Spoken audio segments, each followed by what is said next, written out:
ఒకరోజు ప్రభు యేసుక్రీస్తు యెరికో పట్టణంలో ప్రజల మధ్యగా నడుస్తూ వెళ్తున్నారు.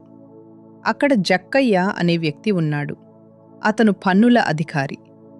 అతను యేసును చూడాలని బాగా కోరుకున్నాడు. కాని అతను పొట్టిగా ఉండడంతో జనాల మధ్య చూడలేకపోయాడు. అందుకే జక్కయ్య ఒక అత్తి చెట్టుపై ఎక్కి కూర్చున్నాడు.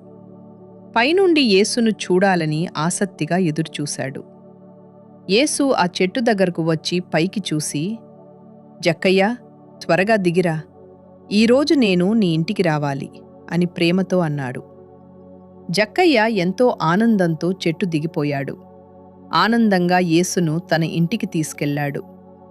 జక్కయ్య తన తప్పులను గుర్తించి, ప్రభువా, నేను ఎవరి దగ్గరైనా అన్యాయంగా తీసుకున్నట్లయితే 4 రెట్లు తిరిగిస్తాను అని చెప్పాడు. అప్పుడు ప్రభు యేసుక్రీస్తు అన్నారు, ఈ ఇంటికి ఈరోజు రక్షణ వచ్చింది. ఈ కథ మనకు నేర్పేది, యేసు మన హృదయాన్ని మార్చగలరు.